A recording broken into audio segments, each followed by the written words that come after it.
Good afternoon, everyone, and welcome back to ProCon and our Day Camp Peer Communities second session entitled Mental, Emotional, Social, and Spiritual Health Resources, Foundation for Jewish Camps Interactive Tour for Camping Pros. This session will be led by FJC docents Jenni Zeftel and Jill Goldstein-Smith and Dr. Iris Kiner. My name is Steve Engel, and I work with Camp Engagement and Executive Search at JCCA Association of North America. A very special thank you to Wendy Seuss, Rachel Fox, and Sarah Seidman for all of their help in bringing this session to our professional conference. This session is being recorded. We understand that some people do not wish to be recorded, in which case you may turn off your camera, though we encourage everyone who is comfortable doing so to stay visible so we all can feel we're together. If this session is not the one you intended to join, please return to Spot Me and select a different session. Joining me today from JCCA Association is Angela Tranquil. Our names appear as hosts, co-hosts on your participant list, and you can chat with either of us to address any needs or questions that you may have. To that end, we aspire for each person to feel that they belong at ProCon 21, and we're working to build inclusive spaces in which all people feel welcome, respected, safe, and fully included. We encourage you to consider the following suggestions as we begin our time together. We invite you to rename yourself in Zoom with your name, agency, and if you're comfortable, adding your preferred personal pronoun. We've enabled closed captioning, and you have the option to turn it off using the button at the bottom of the toolbar. Please reach out to Angela or me in chat if there's anything we can do to enhance your learning experience. We're thrilled to offer this multifaceted conference at no cost to our JCCs, which was made possible because of our very generous ProCon 2021 sponsors. Each sponsor believes in the JCC movement and the incredible work JCCs and their camps accomplish day in and day out. Their representatives are proud to be with us to share their expertise and offerings, and we hope that you'll join us in showing appreciation for their support by visiting their booths in our virtual vendor hall, which is scheduled for 4 p.m. today and tomorrow, Thursday, at 1:45 p.m. Eastern Daylight Time. We also encourage you to connect with them anytime during ProCon and beyond, and during the conference, you can use the chat feature to connect with our vendors. The Foundation for Jewish Camp has developed a toolbox of resources for camping pros to apply and integrate into their day camp communities to support the mental, emotional, social, and spiritual health of all stakeholders. Shortly, I'm going to turn the session over to our speakers, Jenni Zeftel, Director of Day Camp and Strategic Programs at FJC, and Jill Goldstein-Smith, Senior Program Manager at FJC, whose portfolio includes mental health. Jenni and Jill will serve as our FJC docents, and they're joined by Dr. Iris Kiner, a licensed psychologist who works with the Mandel Jewish Community Center in Palm Beach Gardens, and its day camp and day camp director, Rachel Fox. Dr. Kiner will provide additional insight and commentary, and all of these pros will share with us today mental health tools that we can absolutely use this summer to make our camps safe for all of our campers, staff, and families. Jill, Jenni, and Iris, the session is yours. Thank you so much, Steve. Just a quick check to make sure that everyone can hear me okay. Thumbs up if you can hear me, great. My name is Jenni Zeftel, and as Steve said, I am the Director of Day Camp and Strategic Programs for Foundation for Jewish Camp. And I am also a former JCC Day Camp Director, having worked for the 14th Street Y in Manhattan's Lower East Side for 6 years, mostly directing the largest day camp program of the 14th Street Y at that time and dabbling in a few other things before I came to FJC in 2017 to help build, refine, and define the field of Jewish day camp. And I'm so grateful to JCC Association for everything that they did for me when I was in all of your shoes, and for inviting me and Jill here today to speak with you and share some of our MESSH resources. And with that, I will pass it to my colleague, Jill. Thanks, Jenni. It's really nice to meet all of you and see some familiar faces and names.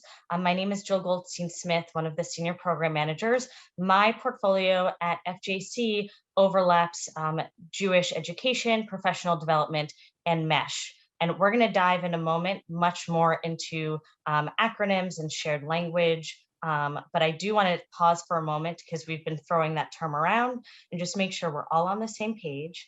When we talk about MESSH, and I'll put this in the chat in a moment, we're talking about mental, emotional, social, and spiritual health.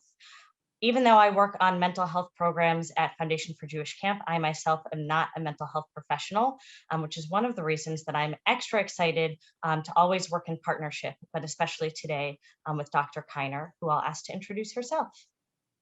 Thank you. Hello, I am Dr. Iris Kiner. I'm a licensed psychologist with Alpert Jewish Family Services in West Palm Beach, Florida. And I am thrilled to be here. I'm very excited to be a part of this workshop and presentation. A little background on me, that I've been working in as a psychologist for the past 12 years and have worked with children, families, adults, have worked very closely with the JCC for most of my time at Jewish Family Services. I also have 2 children who might as well live at the JCC prior to the pandemic and are very, very excited to be children who will be coming back this summer. So I'm excited for this session. Thank you.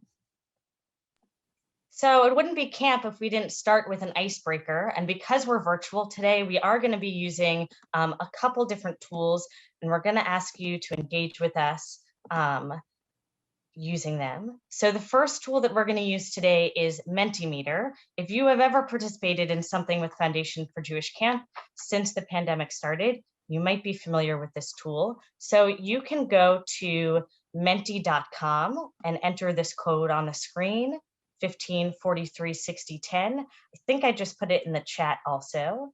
And the other option, you can do this from your phone, from another browser window. You can also scan this QR code, which I see Juliana from Memphis doing right now. Awesome. Thanks for being a modeler. And I can see on the bottom of the screen that there are 9, 10 people who are logged in, 11. If you're still logging in, don't worry. We've got 3 questions for you that we'll ask you to respond to, and you can log in along the way. First question, my favorite, and these are all anonymous, so please be honest. Tell us what your favorite camp activity and how it makes you feel. So my favorite camp activity is, please fill in the blank, because it makes me feel why or what, how. And Jenni and I are going to share some of them off the screen, but you can see them scrolling. Boker Tov, because it makes me hyped for the day. Tie-dye makes me feel creative. Swimming makes me feel happy. Interesting, swimming makes me anxious. Jenni, any of these popping out for you? I like sharing stories because it makes me feel more grounded in personal experiences. Opening circle, inspired, flagpole, connected. Shabbat makes a lot of people feel connected. I'm new, I've never been to camp. Let's turn that sad face into a happy emoji. So excited. Okay, amazing. Oh my gosh, we have 60 people responding. Luckily, Jenny and I can see this on the back end, but maybe we'll share all of these back with you afterwards so you can see too. Okay, a couple of questions. Our last two questions are more, I will say, continued on topic, because I think feelings and activities are definitely related to when we talk about MESH and supporting campers and staff holistically. But what are you nervous about or thinking about that might be unresolved when you think about mental health, social emotional well-being, spirituality at camp this summer? You know, camp people are very prepared. What else are you still thinking about?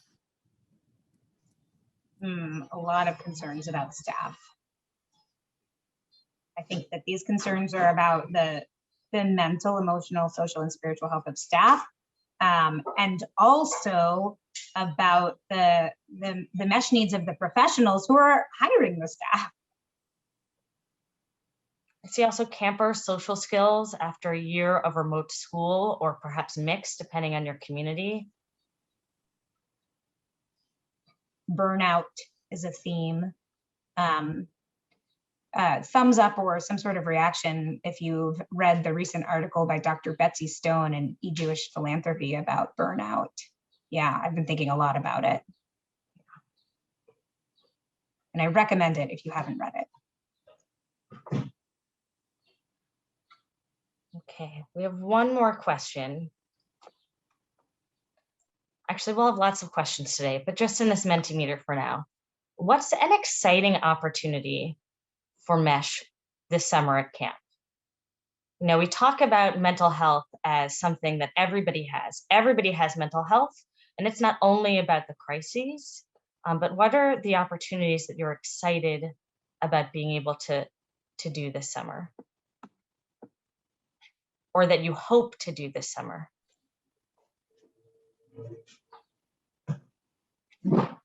I like this one that says integrating it into our culture, like making MESH something that lives at camp, that we think about at camp, that we talk about at camp. I love that. I see also teaching staff important skills, not only for camp, of course for camp, but also that's going to help them throughout their lives. And that you're going to be able to provide something, some respite that no one else can. As a new parent, respite, yes, thank you. Not only the people who are physically at your JCCs and camps this summer, but the people throughout their lives.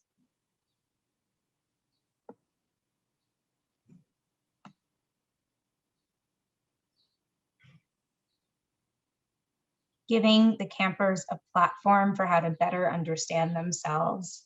Hopefully we'll be able to share some resources with you today, actually, that can help you do that. I can think of one that will stop by in our gallery tour. All right, I'm just getting ready to reshare my screen one more time.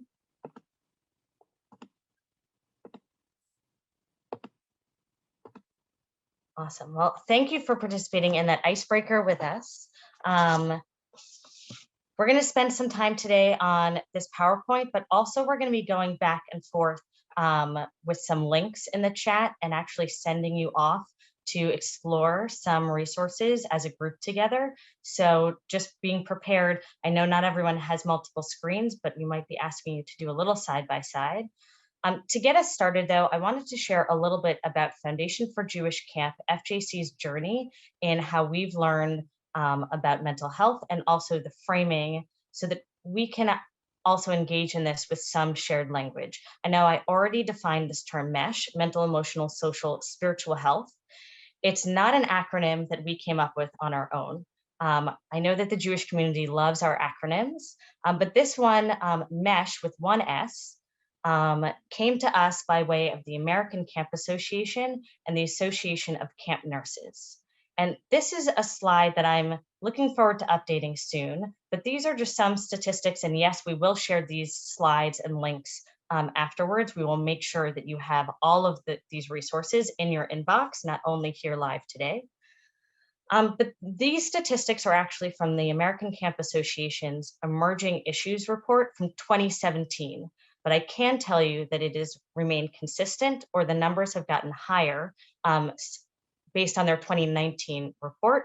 And I'll be very interested and excited to share after their report from summer 2021. But that MESH, mental, emotional, and social health, is something that was one of the top emerging issues under their umbrella of health and safety.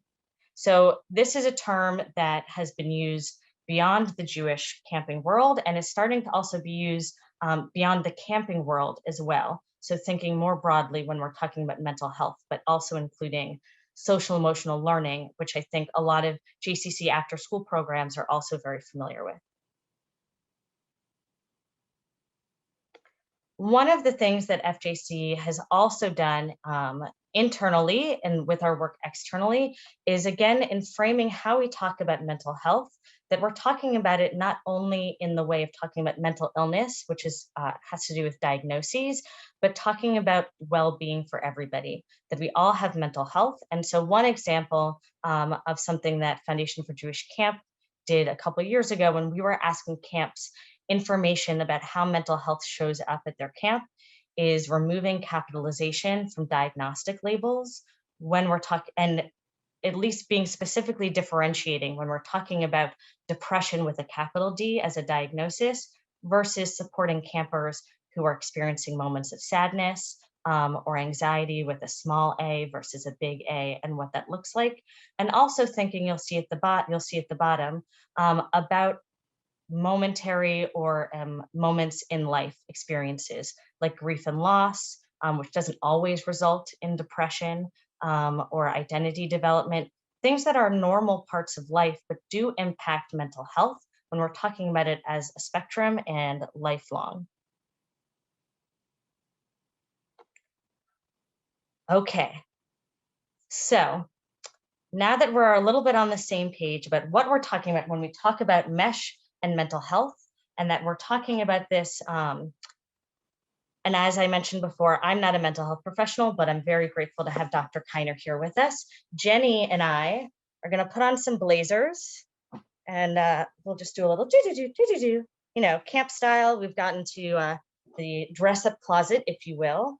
And we're gonna invite you to a little museum tour, but not a boring museum, a living museum, an art gallery, if you will, of MESH resources. Because while Foundation for Jewish Camp doesn't offer mental health therapy, and many camps don't offer therapy, camp is undoubtedly therapeutic. So we want to give you some resources that you can use to proactively support the well-being of campers and staff this summer. And rather than just throwing you links in your email, we wanted to play with them together. So I'll ask you to pretend to gather around, circle, whether it's in your JCC parking lot or in your office. Just imagine being with us on this little MESH gallery tour. All right. Jenni. Thank you, Docent Jill. Here we are at the first stop in our gallery tour of MESH resources. So what you're looking at here is Campopedia. Is anyone familiar with Campopedia? Is this something that you've visited? Juliana has taken a look at it before. Cool. So Campopedia is actually where FJC houses hundreds of resources that are specifically designed for Jewish camps. Not all of the resources are necessarily tagged or filterable by MESH, but some are. And so we want to make sure that you know about Campopedia. And I encourage you actually, since this is an interactive gallery tour, to go ahead and click the link that I just dropped in the chat so that you can take a peek at what Campopedia looks like. And I'll just look for some thumbs up to know that you have navigated your way there. Dorf is there, cool. Some of you are there, awesome.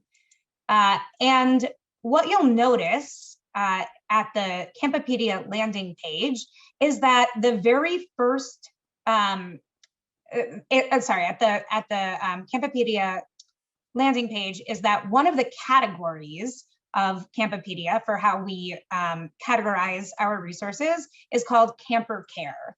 So I'm going to ask that you just click on Camper Care. And when you're there, you'll see that the very first resource categorized under Camper Care is a program called What's Your MESSH Message? Is everybody seeing that? I was kind of wondering if it's going to be the same on everyone's computer, or just like if it's like Facebook and it's going to look different to different people. But I don't think we have that kind of technology at FJC. I see a thumbs up from, I think, Rayanne. So okay, cool. So this is just one example of a MESSH resource that you might stumble upon if you explore Campopedia. And I want to encourage you now to go ahead and click on the resource and open up the PDF. It's a downloadable PDF, and just take a moment to look at the program. It's only 2 pages long. And again, this is an interactive gallery, so I encourage you to scribble on the art, AKA post in the chat, how you might imagine either using this resource or adapting it for your camp community.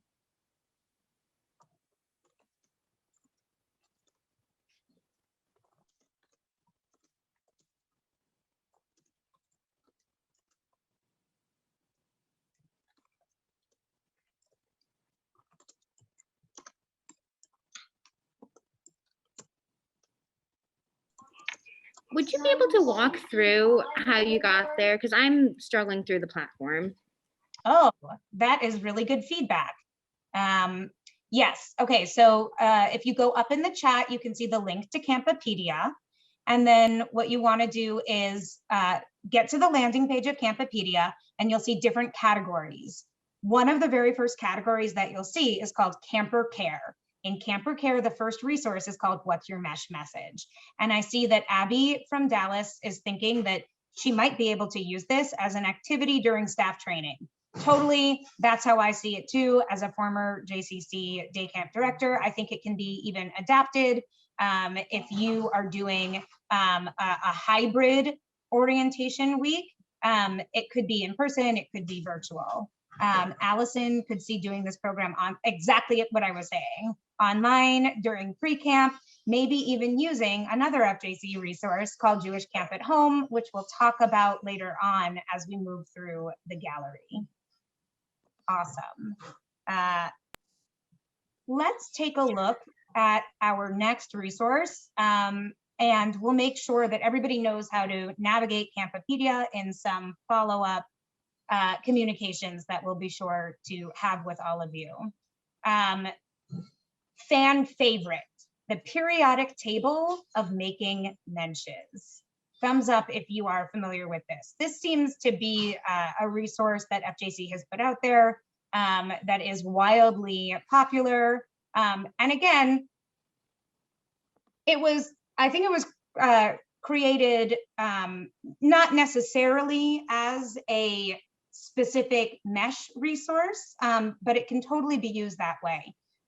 So I'm going to ask that you put into the chat what MESSH, mensch, not mesh, what mensch means to you or your camp community. Mensch sounds like mesh, but it has an N in it. A good person, good person. An outstanding person. Helpful, I like the word helpful. Authentic best self, thoughtful of others, somebody who does nice things.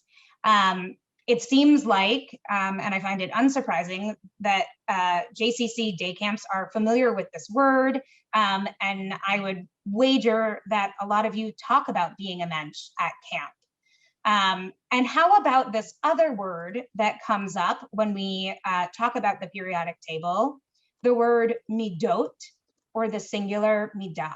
Is that a familiar word? Midot or midah?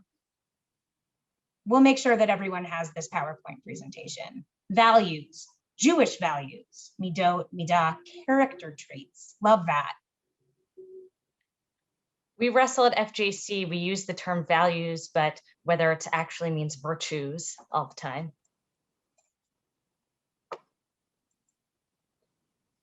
All right. So once again, interactive. I'm going to put the direct link to the periodic table right into the chat, and I encourage you to go there now and explore a little bit. Palo Alto uses the table a lot. Yeah, I used it as a camp director, actually, as part of the interviewing process to get to know staff candidates. Thumbs up when you've navigated over to the periodic table of making mentions. Link in the chat. Cool. So if you're looking at the character strengths or Jewish values, as we've called them in the chat, feel free to post which one really speaks to you and your camp community. Looks like Ruach speaks to Juliana.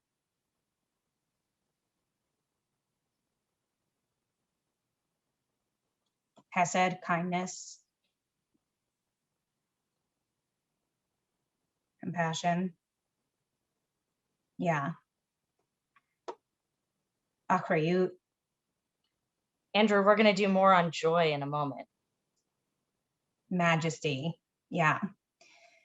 So we definitely encourage you to continue exploring the character strengths that speak to your camp communities, and especially those that you believe have something to do with the MESSH needs of your constituents. And you'll see as you click around on the periodic table that there are texts and programs and other resources that go along with each character strength. That we've categorized and made very easy for you to access and use to your camp's advantage and benefit. Let's take a look at the next stop in our gallery. Pixar, we've arrived at Pixar. Thumbs up if you have seen this movie Inside Out. Yeah, keep your thumbs up if you love it as much as I do. Cool. And at FJC, we love Pixar. And I also want to take this moment to say, stay tuned for more Pixar resources coming soon. And give me just one moment. I'm going to drop the link to this one in the chat too. This is a really cool resource, so I want to make sure you get there. And go ahead and click on the link to the Inside Out resources and thumbs up when you're there.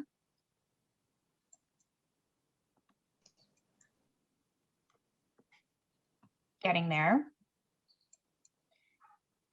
And if you're there, I'm going to try something. This is a really big room to try this in. But if you're there and you wouldn't mind volunteering to read the description out loud, just come off mute and read it. We'll see if that works. Feeling big feelings and growing emotionally are essential parts of Jewish summer camp. So is making core memories. While camp may be an ideal educational framework in which to cultivate emotional intelligence, it is all of our jobs to help nurture our youth through experiences that will help them grow physically, mentally, spiritually, and emotionally. These experiences are the building blocks of character. Building on the success of the Making Menches, a periodic table, and inspired by the animated film Inside Out, FJC has created the Inside Out package of resources for camps, children, and camp families. Made possible by Lippman Camphor Foundation for Living Torah, the purpose of this project is to help our youth to identify, understand, and express their feelings in order to make room for lasting friendships and core memories. FJC's toolbox includes imaginative printable posters that explore the links among feelings and between Jewish wisdom and basic emotions. All educators and parents can use experiential lesson plans to help youth to recognize their feelings, to articulate what they are experiencing, and to make good behavior decisions. These tools can be used in the moment, as a regular check-in, or even as a pre-Shabbat activity to help people move into a sacred time with full awareness. Snaps for Allison. That was beautiful. I love the way that you read that with gusto. Thank you. So I want to encourage everyone to explore the Inside Out resources. There's a poster, which might be an interesting thing to consider displaying at camp this summer. And there's a lot more to the toolkit as well. So if Pixar speaks to you and your camp community, and if in particular you think that Inside Out is a helpful tool to think about and support MESSH needs of your campers and staff, definitely take a look at the other parts of the Inside Out toolkit. All right, so we are continuing along in our art gallery. In our gallery tour, we are about to head into the cafeteria. So can I ask folks for a moment to tell us on your platter today, what is one delicious thing that you like to eat during the summer at camp? One thing, if you could choose anything on your platter at camp, maybe it's a snack, maybe it's something that you eat at home before you head to camp, put that in the chat.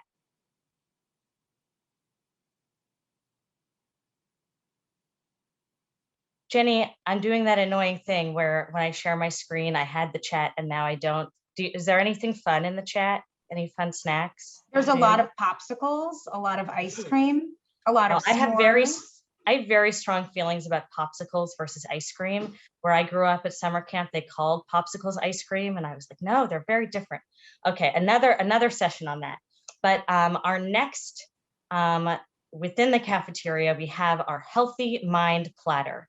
If you don't know me yet, I love a good pun, very cheesy. So the Healthy Mind Platter is a framework created by a mental health professional to think about different ways that we talk about mental health and well-being.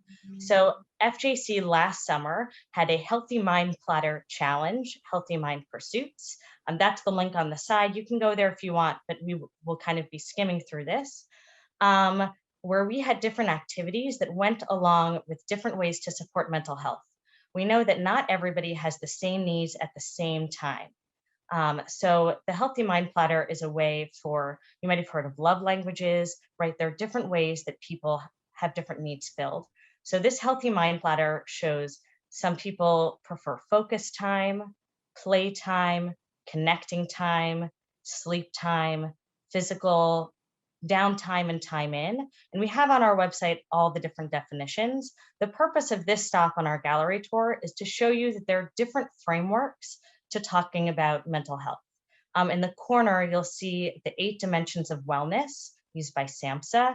And so when they talk about mental health in the different dimensions, when talking about wellness, there's social, spiritual, occupational, physical, intellectual, environmental, emotional, and financial, right? We don't often think about finances when we're talking about mental health, but that definitely impacts. And in the top corner, I wanted to show you a way that one example of a way one camp has used it. This is from a Ramah camp. A couple years ago, they used the Healthy Mind Platter to actually create a challenge for their camp staff that started during staff week with a little bit of a checklist. And it's not that they had to do it every day or all the time, and they weren't, graded on it, but it became a part of the feedback conversations with staff supervisors throughout the summer. So it wasn't just about job performance, but also about well-being and teaching them to also figure out how to advocate for themselves, figure out what they needed, and to be a part of a team to support one another. So that's one example there. Before I move on, Docent Jenny, is there anything that I missed in the chat, questions about the Healthy Mind Platter, or just more snacks that I should think about? Another Jenny suggested the seafood diet at camp, which is when you seafood and then you eat it. Awesome, delicious. So the next stop on our gallery tour is actually three slides long. So over the summer, last summer, and also in the fall, FJC was lucky enough to have about 47 staff members from different day and overnight camps participate in high-level learning about mental health through an internship program with us that lasted about 5 weeks. And at the end of those 5 weeks, as a culmination, they created resources and projects that anybody can use this summer or throughout the year. And Jenny, if you would put that link in the chat in a moment, I just want to show you a few of them, and then we're going to do a little activity. I will be asking for 5 volunteers. So please stand by and be willing to do that. Awesome. So a couple of the resources that I'll just show you what I put up on the screen, but there are more than 20 on this page. One is a self-care weekly bingo board that your staff can do, and it can be adapted for anything at your camp. Another that was created specifically by day camp interns are mood boards that can be hung up at your JCC. Maybe you already have this with emotional identification prompts, especially for younger campers. There are templates for self-care checklists to hang at specific places around camp, in the cafeteria, by the pool, and they're themed in different ways that can show up. All of them have to start with, remember to breathe, remember to hydrate. I grew up at a camp in the South, so that was extra important. Talking to friends. A couple other things that we have for you. One is, I think Pinterest boards might be already out of style unless you're planning a wedding, but some staff members created a Pinterest board and presentation about how to create a quiet room, chill space, Zen zone. I saw at a day camp a couple summers ago, a sensory sukkah, and that these locations are not just for people who come in with a diagnosis of extra needs, but that these become locations that are accessible and used for everybody, including staff as well as campers. And I've heard a lot of camps already talking about, we might not be able to have one space where people congregate, but what does it look like to have a sensory tub that different units or age groups can actually carry around with them or have in different locations? If you're not sure where to begin, we've got a whole Pinterest board of DIY stress balls, things that you can print and hang around as prompts. Next one we've got is a gratitude journal template that you can print out and use either with campers or staff. We know there's plenty of science that reflecting on gratitude and our blessings, or in Hebrew, the value hakarat hatov, which literally means noticing the good, is really good for our mental health.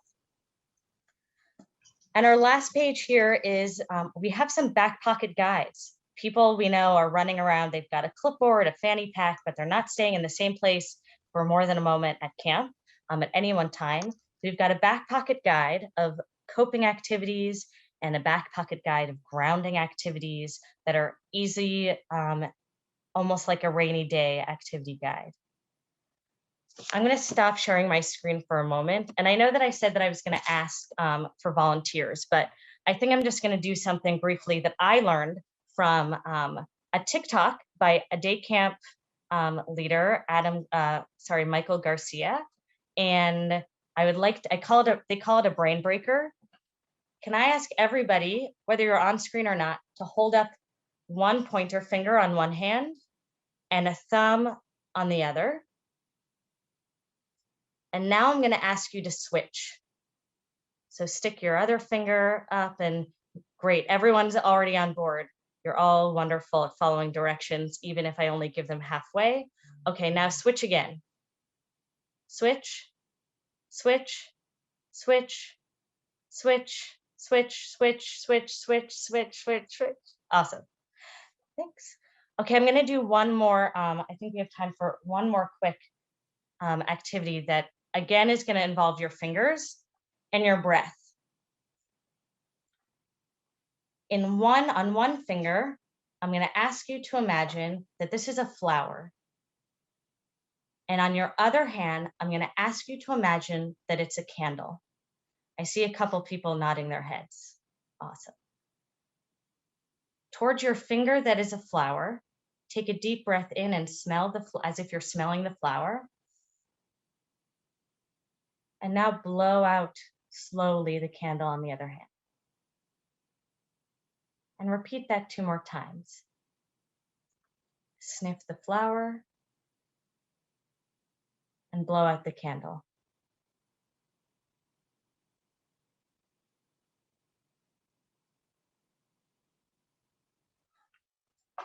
So I'll tell you from my personal experience, when I first learned that at a workshop a few years ago from a mental health professional from Ramapo, I was like, I don't know, that's kind of cheesy. Is that going to work?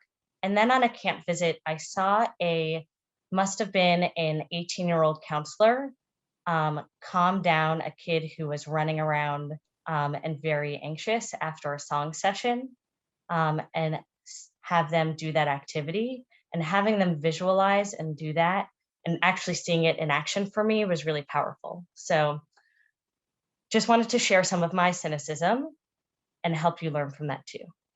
And I see Juliana and some other people wrote some suggestions in the chat too. Awesome. Okay. Before I toss it back to Jenny, I have one more resource that I want to share, which again doesn't have a link, but we will share the link afterwards in a follow-up. Can I get actually a thumbs up or a hand raise if your camp does any kind of daily check-ins or daily check-in forms with your campers or staff, figuring out how are people doing? All right, some people collect that information. Now, wave if you do something with that information afterwards, as opposed to just collect it.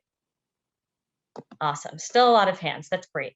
So we know that not every camp does this, and it depends on your infrastructure, but we've created, based on information that we've gathered from about 30 camps, some samples of camper questionnaires, daily check-in forms, and also weekly staff check-in forms. So if your camp hasn't done it, or you're thinking about refreshing what you already do and just want to see some samples and examples, we've got that for you. So from the programmatic to the tangible data collection, we've got you covered. Jenny. Hineni. I'm just going to drop the link in the chat too, so everyone can check out the Hineni resources. Has anyone heard this word before, Hineni? What's it mean? Put it in the chat.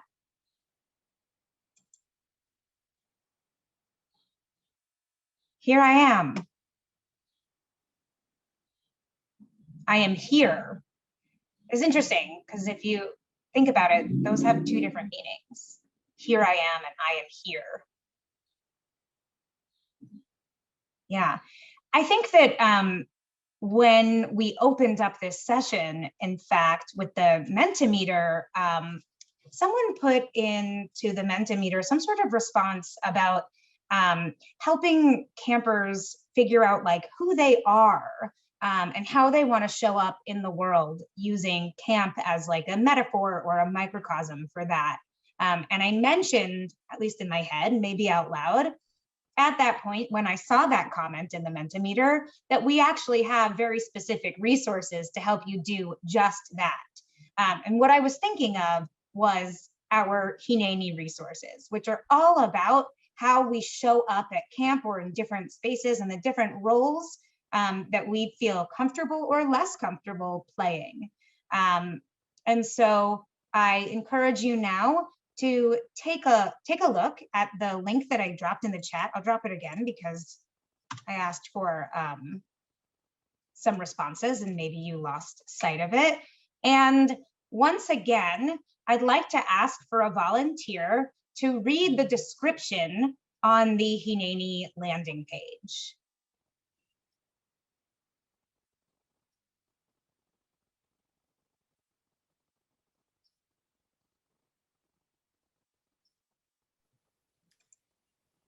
In Jewish tradition, when someone asks, Ayeka, where are you? The response is Hineni, I am here, or here I am. We have created resources around this concept of Hineni that offer a framework for exploring how we show up and relate to one another at camp and beyond. These tools are intended to be interactive, designed to help campers and staff dig into relationships and explore how they are created and sustained. Explore the posters and accompanying resources below. Thanks, Sarah. So if you take a look at the accompanying resources below, you'll see that there are quite a few. One that we want to point out is the coloring page, great for early childhood. And I also want to point out the Hineni discussion questions. If you take a look at the poster, you'll see the different symbols for how people show up. And these discussion questions are to really get campers or staff thinking about which symbols they identify with and when they sort of put on those identities. So I'm going to ask if you're able to see the symbols either okay on the PowerPoint that Jill is sharing, or if you're able to click on them within the resource page and see them a little bit better there. If anybody wants to share which symbol represents how you, listener, naturally show up at camp.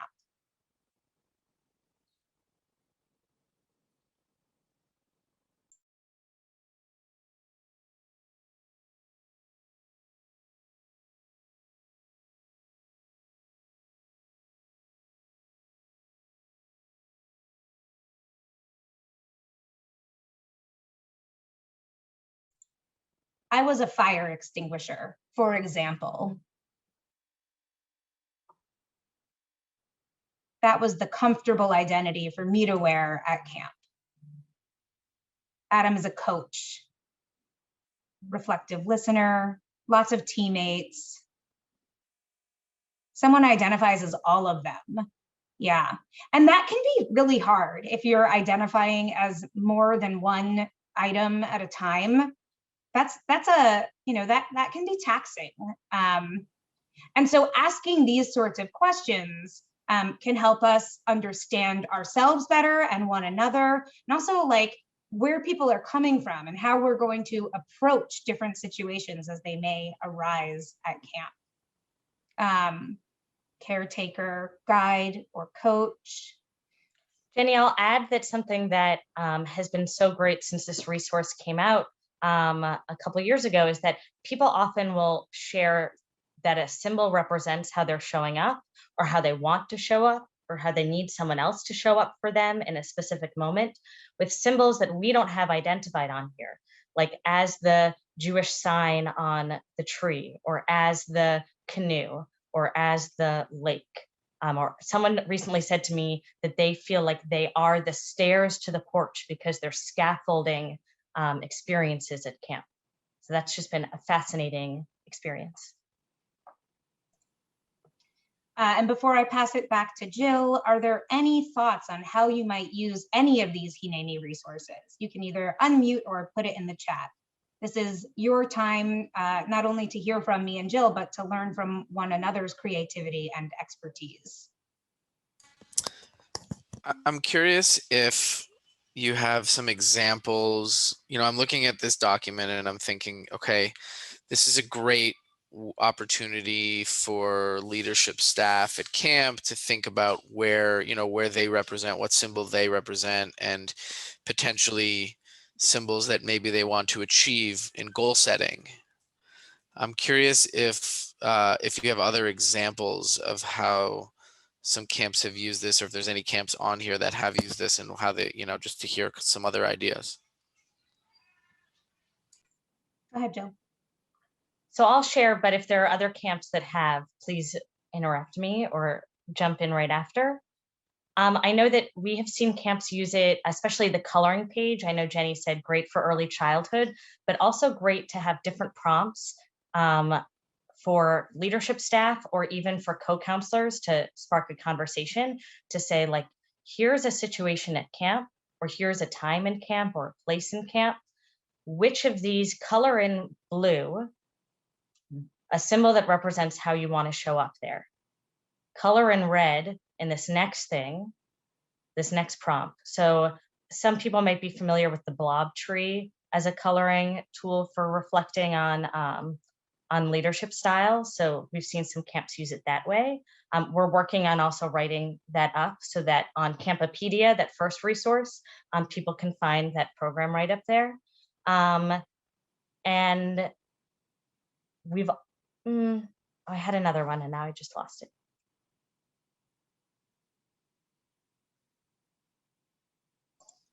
I think that you can think about these resources as, I hate this terminology, but I'm going to use it as like a trickle down resource.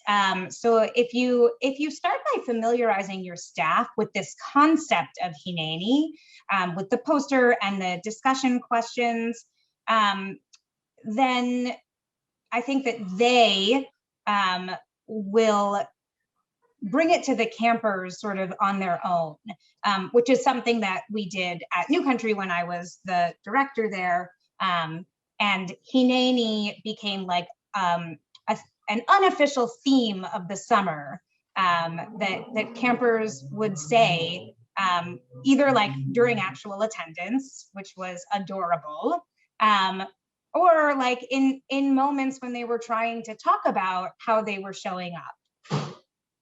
I do remember the other example, which was about using Hineni as a framework for staff supervision conversations between a unit leader or head counselor and counselors to say, as part of the supervision conversation every week, and I know at every camp it's different, but what is an example of a way that you showed up this week, that you were present, this idea of being present in a way that was what the situation needed?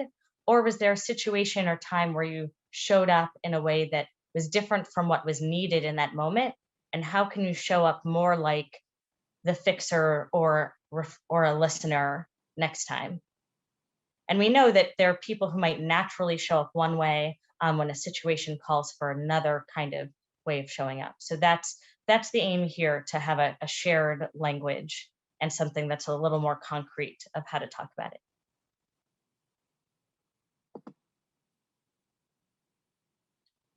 Okay, our next, and we're like 3/4 of the way done through our gallery tour. So if you haven't yet stopped by the vending machine, I highly recommend it.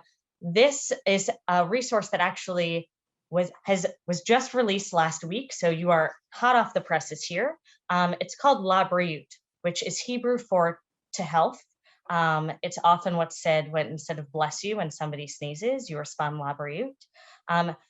This was a curriculum that was initially designed for supplementary schools, religious schools, after-school programs, and has been completely adapted for camps, specifically looking at kindergarten through 7th grade to our health and wellness. It's a program guide mapping and teaching Jewish values as a way to teach resilience building.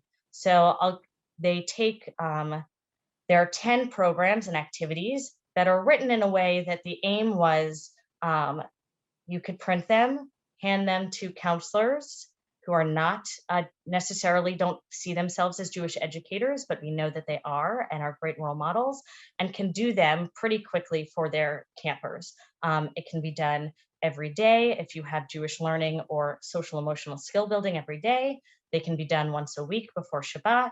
You can pick and choose and say, we just want to focus on this value versus that value. So we have taken, and Jenni, if you don't mind putting that link in the chat, right now this landing page just has a link to the program guide because that was ready and we wanted to get it out. We are in the next couple of weeks going to fill that as a fuller landing page with more specifics of how to use this, video guides of how to pronounce these values. And we know that many staff are not Hebrew speakers or might not identify as Jewish, but are responsible for leading Jewish programming. And so we want this to be inclusive and accessible for them as well. I'll quickly share the 5 values, which are based on 5 trauma-informed caregiving principles. And maybe some of them will resonate for you. And they're on the screen here, but you'll also see them in that program guide. One is Sukkot Shalom, shelter of peace, creating a sense of safety. So actually one of the first programs, I think it's program 1 or 2, is all about what does it mean to create a safe space? And how can we do that at camp?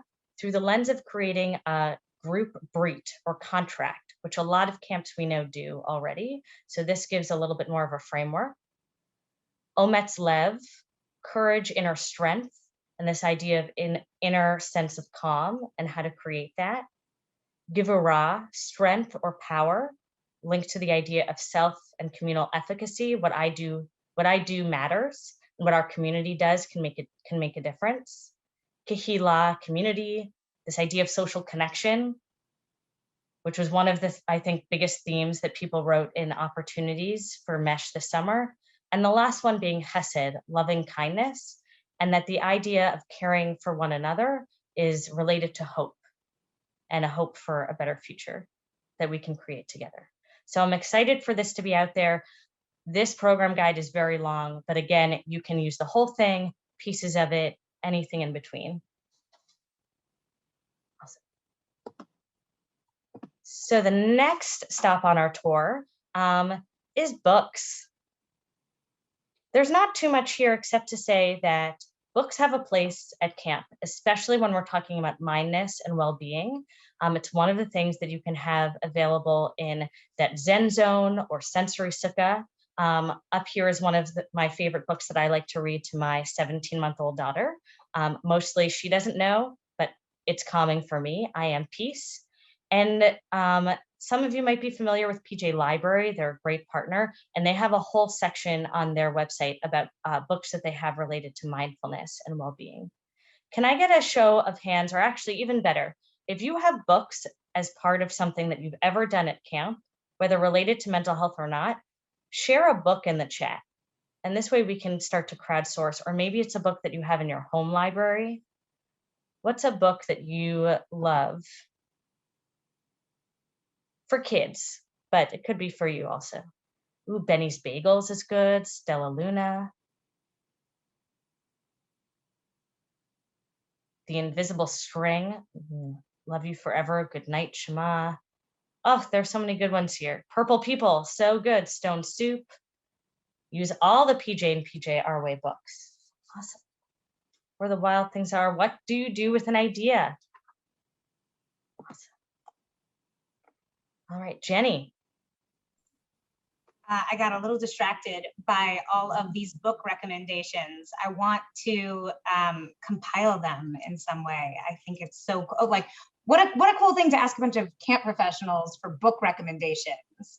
I'm going to save the chat here so that we can include this in what we send back afterwards. Yeah, for children's lit recommendations. I love that. I always wanted to build a library at camp. And could never figure out how to make it protected from weather. So if any of you have libraries at camp and you're outdoors, let me know. I'm curious to understand how you're making that work. Experience Shook. The Experience Shook. I'm putting a link in the chat to the Experience Shook, which is something that came out of summer 2020, when FJC created Jewish Camp at Home, which is a platform for Jewish virtual camp. And the Experience Shook was sort of built side by side with Jewish Camp at Home. And it's an index of mostly virtual Jewish camp experiences. We know that you're almost all opening in person this summer, but that there are elements of the past 18 months or however long it's been. I also have a 16-month-old, so I have like no concept of time except for her life. And so we know that there are elements of the virtual space that are here to stay. And I think especially what I'm hearing from the field is that virtual experiences are going to continue to be really handy for staff training, staff onboarding, staff engagement.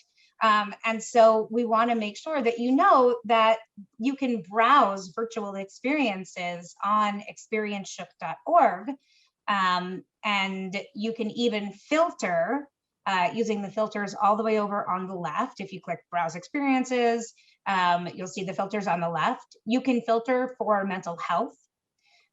for resources that we've tagged as mental health resources. You can filter for live or on demand, and you'll find mostly people or organizations that are willing and able to show up for you virtually. You can also filter by paid or unpaid, and by age, target audience as well. Has anyone explored experienceshook.org before, or is this new to everyone?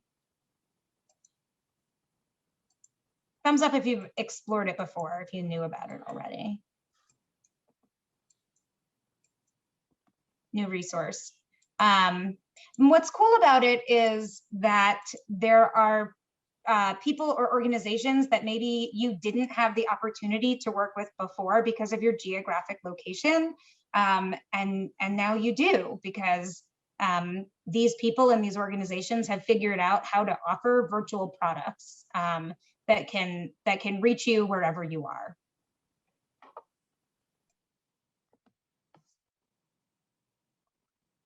I think we're at the last stop on our tour together in our gallery. So you might start to feel the breeze coming in from the doors open outside. The last stop on our gallery tour is a grant and program that FJC runs called the Yedid Nefesh Initiative, which is Hebrew for beloved soul.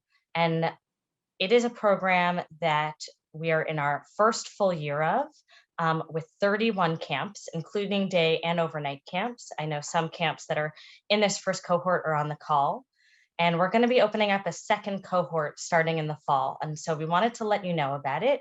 It is a 3-year grant with funding to have a mental health professional on your camp team throughout the summer, not just on call, but actually part of your team and integrated on your staff.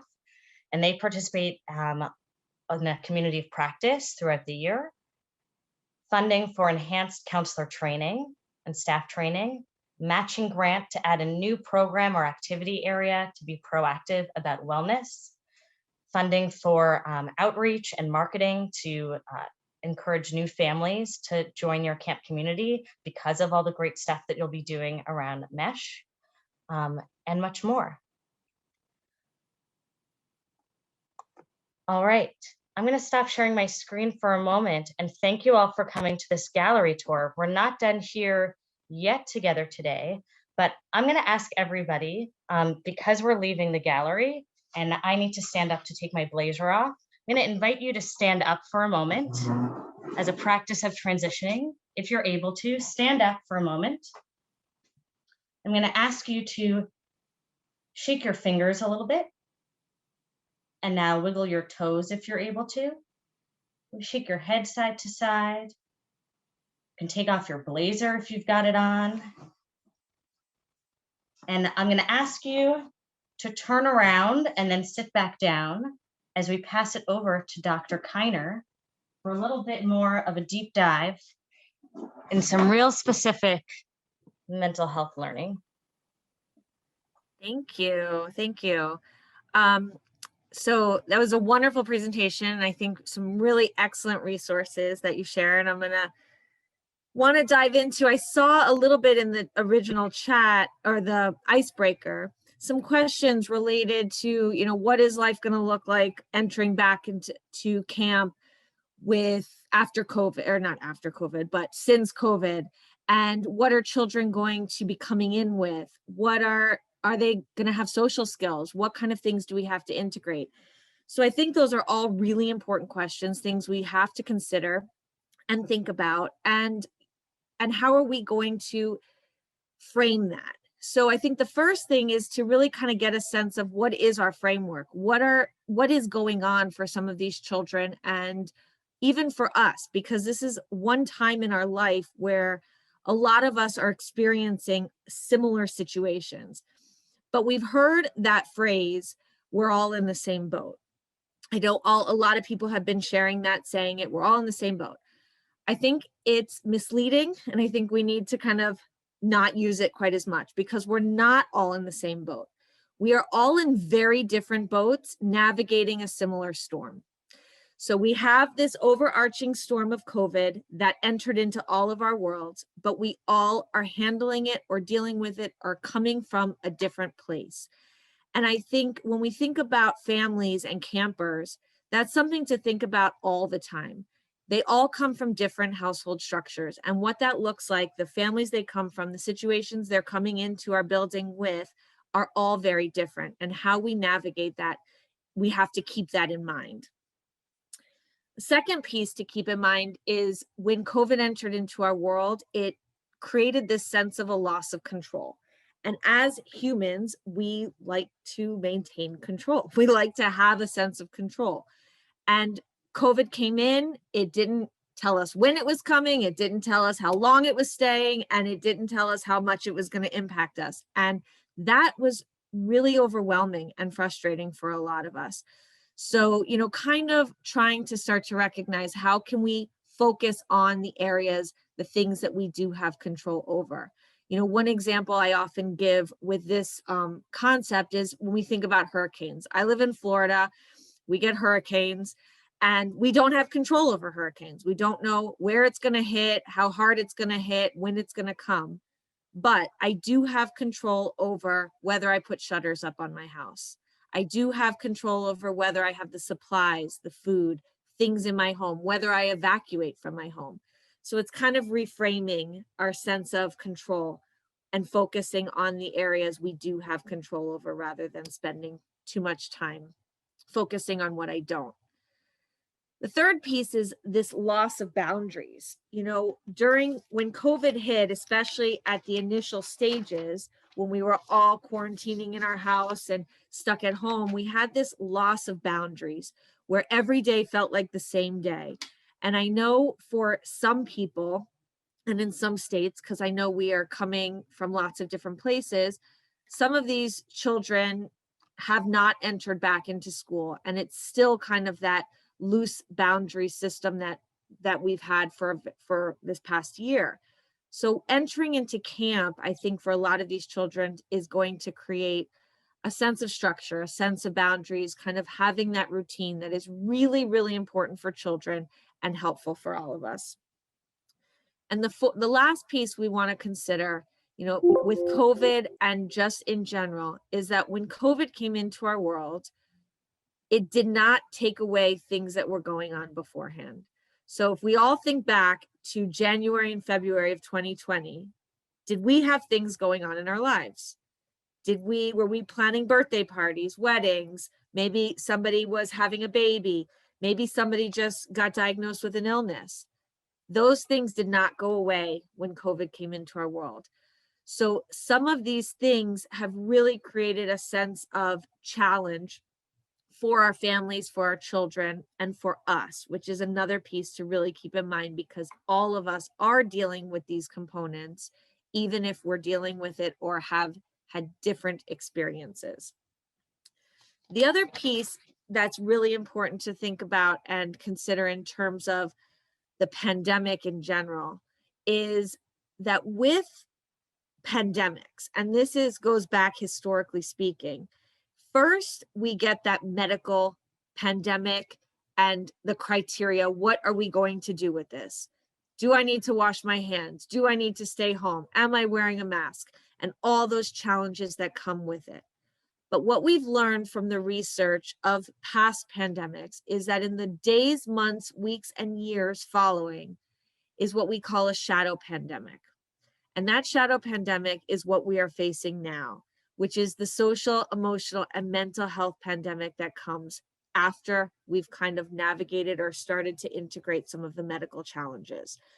And so with that, I wanted to share some of these pink flags that we want to make sure that we're aware of, because these pink flags are nothing that is new or different. And I know I'm speaking to the choir, and that a lot of you are probably very well versed in things that we want to take note of. But it's important to remind our staff, especially some of our counselors who are very young or maybe new to working with children, that sometimes something that may seem very benign, if it happens over and over again, we really want to pay attention, especially if it's a shift in behavior. if it's something new, or if it's something ongoing.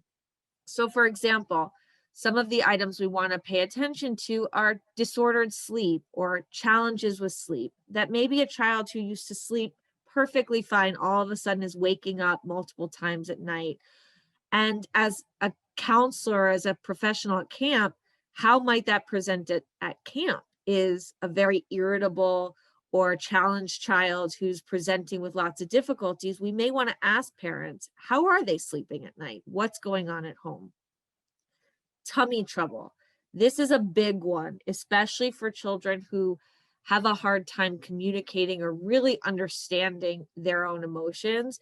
It comes out somatically. It comes out in kind of a medical form, and tummy troubles is one of them. So if this is a child who, after kind of understanding a little bit more what's going on, we recognize they aren't sick, their bowels are running just fine, and that everything else seems to be going well, that there may be some anxiety going on. Maybe we don't know what people have been talking about at home with regards to COVID and being around other people. These children might be nervous to enter into an environment with a lot of children or other people that they have not been around for a very long time. So we want to kind of keep those pieces in mind. And I'm just going to quickly kind of, you can read the rest, but obsessive thoughts or fears, that's something that I would imagine we might see a little bit more as a result of COVID. It's interesting because when we were talking about diagnostic, in January of 2020, if somebody walked into my office and said, I wash my hands 40 times a day, I'm scared to leave my house, I do all these things, I'd probably say, okay, let's look at OCD. Maybe there's some obsessions that we have to navigate. Fast forward to April 2020, I'm like, there's nothing wrong with you. This is normal. This is normal behavior. So we have to kind of keep in mind what is normal, what is out of the norm, given the context of what's going on in our world, and how might we want to navigate those things. And I want to kind of circle back to Inside Out, because I know we were talking a little bit about it, and that is one of my favorite movies. I actually assign it as a homework assignment to clients all the time. I don't care how old they are, because I think it really does an excellent job of helping us to understand emotions, feelings, core beliefs, and memories. But the one thing that I usually hold on to is the idea that all emotions have a place. That at the end of that movie, we really, and hopefully I'm not spoiling it for anybody, but at the end of that movie, we really understand that pushing away sadness is not going to help anything. Sadness serves a purpose. Fear serves a purpose. Anxiety serves a purpose. If we think back to the caveman days, if I wasn't scared of a saber-toothed tiger, I was dead. So we need to kind of recognize, where is this coming from? But does it work within the context of what's going on in my life? I am not faced by a saber-toothed tiger today. So is my anxiety in line with what's going on? And then, even more important, what do I do with those feelings once I'm feeling them? How do I cope with it? How do I integrate that? And one of the ways that I often talk with parents and staff at schools and camps is to model behavior, to make sure that we are teaching the children by modeling it. So, for example, if a staff member is feeling overwhelmed because the kids are just asking and asking and asking for snack, let's say, and the staff member may very clearly say, I'm feeling really overwhelmed right now. I need to go sit down and take a couple deep breaths to calm myself down before I answer your question. So modeling behaviors can be a really helpful tool to teach what we want them to be doing in certain situations. And another way of how, because I saw a lot of questions related to social skills, modeling is another way we want to kind of start to retrain some of these children who have not been in social situations, how to engage and how to interact. So I'm not sure how different camps are going to, incorporate that, whether it's going to be a fixed structured program of social skills that all the children attend throughout the day or the week, or if we incorporate it in the programming, say with a game of kickball, how are we modeling teamwork and communication and other social skills that can be incorporated really easily into some of these bigger games. And next slide, please. So lastly, I kind of want to go over a model that I think can be really helpful for us to just kind of keep in mind, and it's a concrete tool that we can use to develop and identify coping tools, whether it's for us or for children. So this is a model that was developed by Dr. Mouli Lahad in Israel.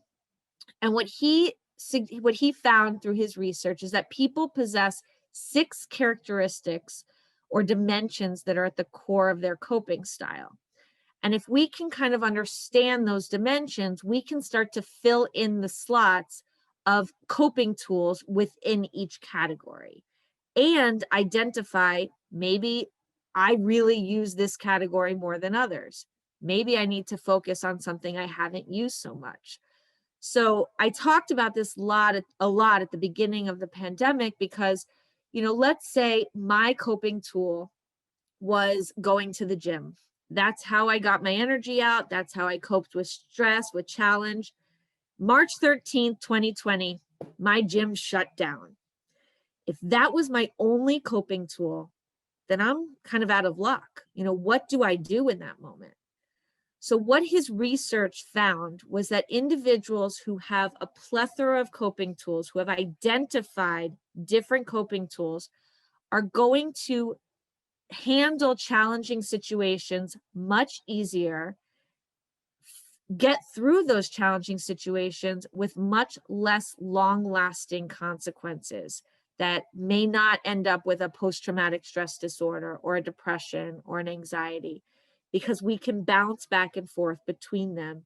If my gym is closed, maybe I like to read, maybe I do some art. So this model really helps us to identify that. So if we can go to the next slide, please.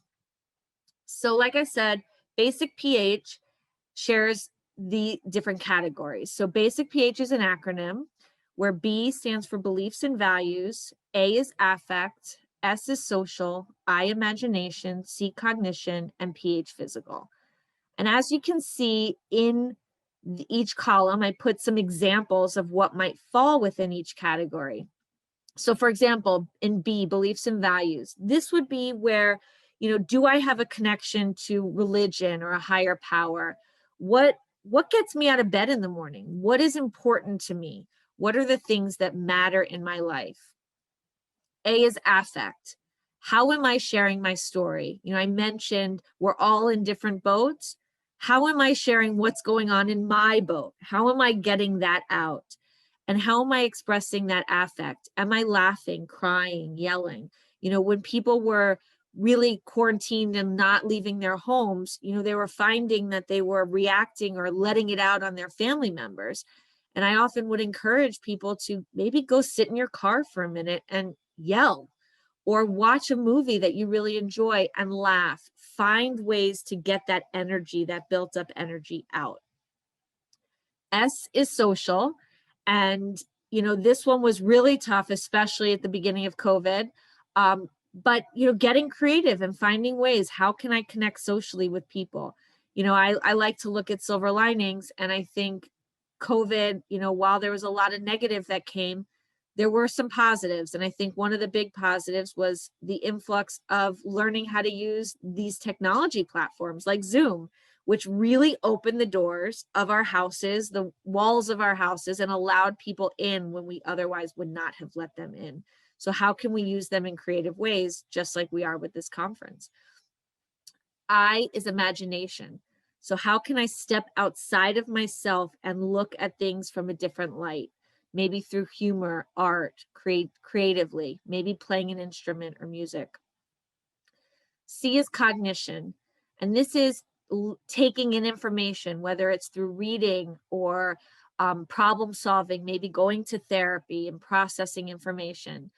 But we want to be mindful that we don't do too much on one end of the spectrum, where maybe for information gathering, you know, with COVID, for example, I know some of us might be inundated with information. So we want to be mindful what might be too much. And there is a way that our coping tool may no longer be a coping tool if it becomes too anxiety provoking, as information gathering can be. And then PH, which is physical activities. What are the things I'm doing, the games I'm participating in? Am I exercising? Or maybe things I'm not doing or doing a little less of, taking care of myself, relaxing, sleeping.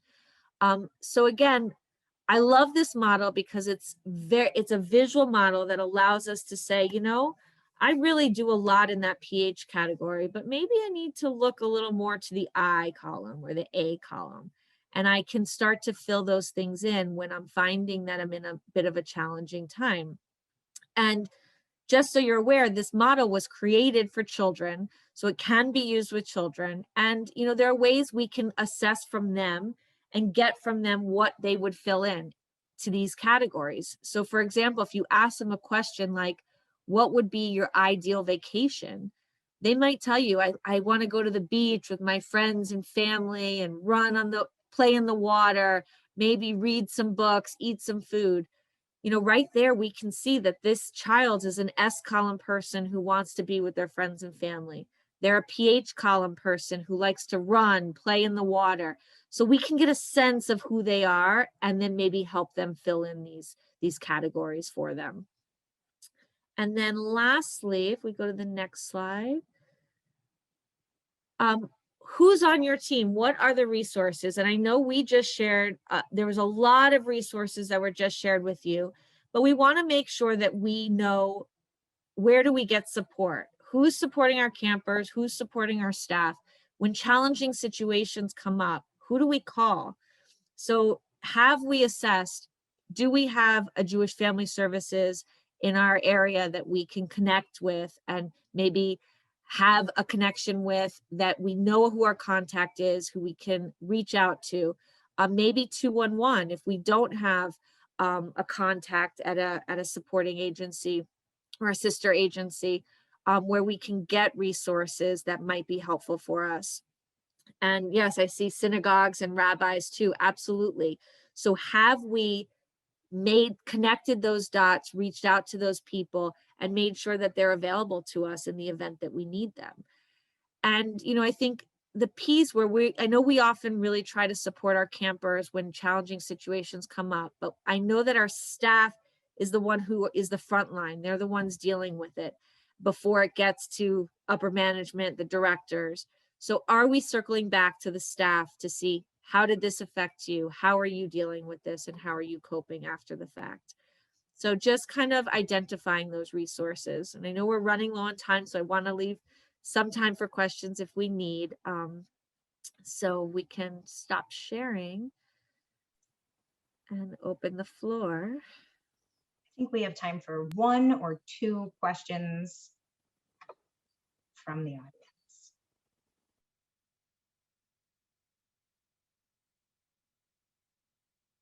That information was helpful, or you can use some of it during the summer or during camp. Do you guys have any recommendations on a child who has experienced trauma because of COVID-19? And they're expressing it through like violent anger. Yeah, so he's expressing through violent anger and stuff. Well, and it's specifically related to COVID? I mean, I think that would be a case where we might want to reach out and try to connect them to somebody who could help, you know, kind of uncover what's going on for that child and what is it that's happening, you know, whether it's more of a family issue, and but help that child navigate those behaviors and the underlying emotions. This has been a really scary time for our children. And, you know, whether we want them to or not, they've heard a lot of things that's been on the TV, that comes out of our mouths at home, and more than they are able to really cognitively process and really understand what to do with. So we may want to try to connect them to a professional who may help them navigate that. I do want to chime in to say that if for whatever reason you're not already connected to a Jewish Family or Children's Services organization, regional or local to you, FJC is connected to their national agency in the same way that you're connected to the JCCA. And I am happy to make that shidduch, that connection before the summer, so that you know somebody that you can actually call and connect with. I think we have time for one more short question.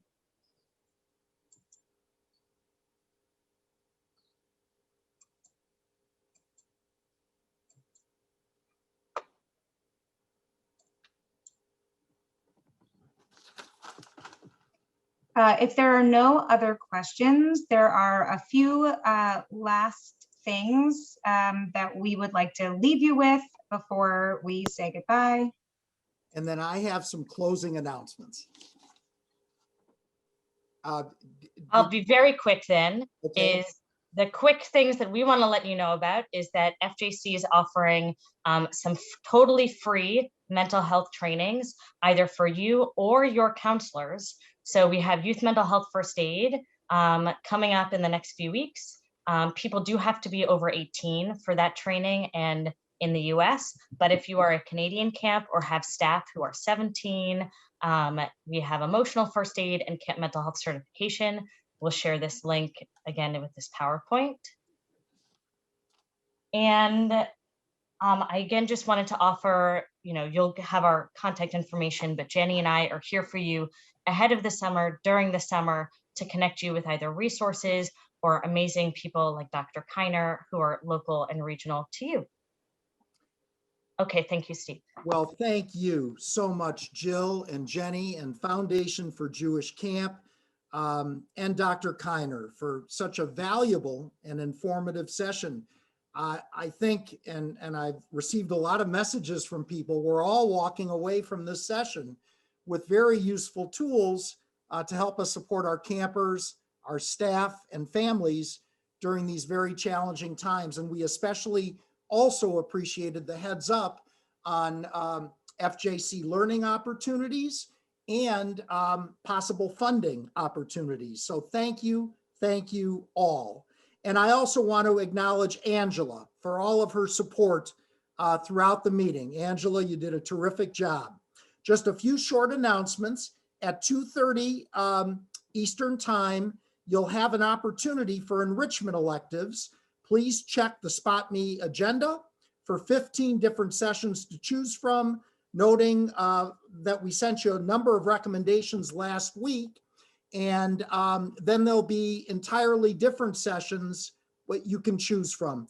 And as our colleagues are our best teachers, from 4 to 5 today, Eastern Time, please join us for the JCC Excellence Showcase.